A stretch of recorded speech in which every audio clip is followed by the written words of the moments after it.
ఎన్నడూ లేని రీతిలో ఈసారి టాలీవుడ్లో ఏకంగా 5 తెలుగు స్ట్రైట్ సినిమాలు బాక్సాఫీస్ వద్ద పోటీ పడ్డాయి.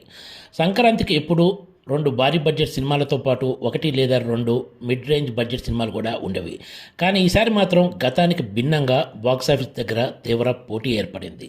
ఈ సంక్రాంతికి వచ్చిన వాటిలో భారీ బడ్జెట్ మూవీస్ అంటే పాన్ ఇండియా హీరో ప్రభాస్ నటించిన రాజాసాబ్ ముందు వరుసలో ఉంటుంది.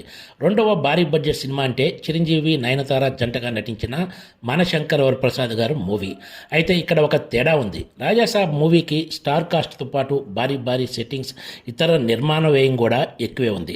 కానీ చిరంజీవి సినిమా మనశంకర్ వరప్రసాద్ గారి దగ్గరికి వచ్చేటప్పటికి ఇక్కడ బడ్జెట్ అంతా ఎక్కువ రెమ్యూనరేషన్స్కే వెళ్ళిందని, రాజాసాబ్తో పోలిస్తే ఈ సినిమాకు నిర్మాణ వ్యయం చాలా తక్కువ అని చెప్తున్నారు. మరోవైపు చిరంజీవి ఈ సినిమాకు రెమ్యూనరేషన్గా 70 కోట్ల రూపాయలు తీసుకున్నట్లు టాలీవుడ్ టాక్. మనశంకర్ వరప్రసాద్ గారి మూవీలో చిరంజీవితో పాటు వెంకటేష్, నయనతారలకు కూడా దగ్గర చెరో 10 కోట్ల రూపాయల రెమ్యూనరేషన్ ఉంటుందని టాలీవుడ్ వర్గాలు చెప్తున్నాయి. వరుసగా హిట్ సాధిస్తున్న దర్శకుడు అనిల్ రావుపూడి రెమ్యూనరేషన్ కూడా 25 కోట్ల రూపాయల పైనే ఉంటుందని, ఈ సినిమాకు ఖర్చంతా కూడా రెమ్యూనరేషన్స్లోనే వెళ్ళిందన్నది ఎక్కువ మంది చెప్తున్న మాట. ఈ సంక్రాంతి సీజన్లో ఫస్ట్ ప్రేక్షకుల ముందుకు వచ్చిన మూవీ రాజాసాబ్. మారుతి దర్శకత్వంలో తెరకెక్కిన ఈ మూవీకి ఫస్ట్ షో నుంచే నెగిటివ్ టాక్ మొదలైంది. ఇందులో ప్రభాస్ యాక్షన్ బాగానే ఉన్నా కూడా ఈ సినిమాను ఆసక్తికరంగా తెరకెక్కించడంలో దర్శకుడు విఫలమయ్యాడు. దీంతో ఈ సినిమాపై ప్రభావం పడింది. Prabhas first time horror comedy జానర్లో ఈ సినిమా చేయటంతో తొలుత దీనిపై భారీ అంచనాలే ఏర్పడ్డాయి. అయితే ఈ అంచనాలను అందుకోవటంలో ఈ మూవీ విఫలమైంది. ప్రభాస్కు ఉన్న స్టామినా దృష్ట్యా ఈ సినిమా వసూళ్ల పరంగా పర్వాలేదనిపిస్తుంది. ఇప్పటికే ప్రపంచవ్యాప్తంగా ఈ సినిమా 220 కోట్ల రూపాయల పైనే గ్రాస్ వసూలు సాధించినట్లు చిత్ర యూనిట్ వెల్లడించింది. ఇక చిరంజీవి హీరోగా నటించిన మనశంకర్ వరప్రసాద్ గారి మూవీ విషయానికి వస్తే ఈ సినిమాకు ప్రీమియర్స్ నుంచి పాజిటివ్ టాక్ వచ్చింది. ఈ సినిమా కథలో పెద్దగా విషయం లేకపోయినా కూడా ఇందులో చిరంజీవి స్టైలిష్ లుక్, దర్శకుడు అనిల్ రావుపూడి స్టోరీని నడిపించిన విధానం బాగా వర్కౌట్ అయ్యాయి. ముఖ్యంగా ఇందులోని కామెడీ, వెంకటేష్, నయనతార పాత్రలు కూడా మంచి ప్రభావం చూపించాయి. దీంతో బాక్సాఫీస్ దగ్గర ఈ సినిమా వసూళ్ల పరంగా దుమ్ము రేపుతుంది. 3 రోజుల్లోనే ఈ సినిమా 152 కోట్ల రూపాయల గ్రాస్ వసూలు సాధించినట్లు చిత్ర యూనిట్ అధికారికంగా వెల్లడించింది. చిరంజీవి ఫ్యాన్స్తో పాటు మహిళా ప్రేక్షకులను కూడా ఇది విశేషంగా ఆకట్టుకుంటుంది. దీంతో ఈ మూవీ హిట్ టాక్ను సొంతం చేసుకుంది. భారీ బడ్జెట్ సినిమాల విషయానికి వస్తే రాజాసాబ్, మనశంకర్ వరప్రసాద్ మూవీలో చిరంజీవి మూవీ ఫస్ట్ ప్లేస్లో నిలిస్తే రెండవ స్థానంలో ప్రభాస్ సినిమా ఉంటుంది.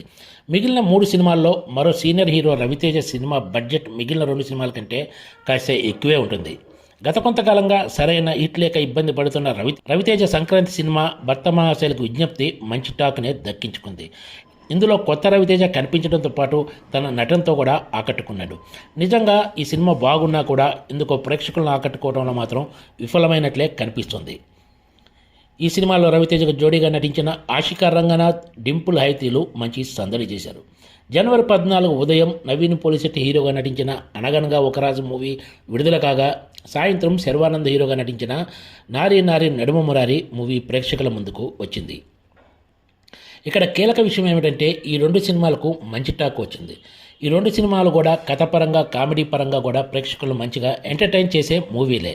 ఈ రెండింటి విషయంలో పోలిస్తే నవీన్ పోలిశెట్టి నటించిన అనగనగా ఒకరాజు కంటే కూడా శర్వానంద్ హీరోగా నటించిన నారీ నడుమ మురారి మూవీనే ముందు వరుసలో ఉందని చెప్పాలి. అయితే నవీన్ పోలిశెట్టి, మీనాక్షి చౌదరి జంటగా నటించిన అనగనగా ఒకరాజు నిర్మాణ సంస్థ సితారా ఎంటర్టైన్మెంట్స్ కావడంతో ఈ మూవీని బలంగా ప్రేక్షకుల దగ్గరకు తీసుకెళ్లగలిగారు.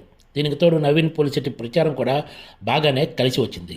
ఏమాత్రం అంచనాలు లేకుండా ప్రేక్షకుల ముందుకు వచ్చిన నారీ నడుమ మురారి మంచి టాక్తో ప్రేక్షకులను అలరిస్తుంది. బాక్సాఫీస్ కలెక్షన్స్ పరంగా చూసుకుంటే ఈ సంక్రాంతి విన్నర్ అనిల్ రావుపూడి దర్శకత్వంలో తెరకెక్కిన మనశంకర్ వరప్రసాద్ గారి మూవీనే ఫస్ట్ ప్లేస్లో నిలుస్తుందంటంలో ఏమాత్రం సందేహం లేదు. కథ పరంగా, ఎంటర్టైన్మెంట్ పరంగా చూసుకుంటే రెండో ప్లేస్లో నారీ నడుమ మురారి ఉంటుంది. కాకపోతే కలెక్షన్స్ పరంగా ఈ మూవీ కంటే అనగనగా ఒకరాజు మూవీనే రెండో ప్లేస్లో ఉంది. ఇక రవితేజ హీరోగా నటించిన భర్త మహాశైలకు విజ్ఞప్తి మాత్రం 4వ ప్లేస్కే పరిమితమైంది.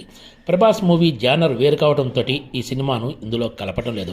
మొత్తంగా చూస్తే సంక్రాంతి విన్నర్స్ వరుసగా ఇలా ఉన్నట్లు: ఫస్ట్ ప్లేస్లో మనశంకర్ వరప్రసాద్, ఆ తర్వాత నారీ నడుమ మురారి, అనగనగా ఒకరాజు, భర్త మహాశైలకు విజ్ఞప్తి మూవీలు. Please subscribe TGTV.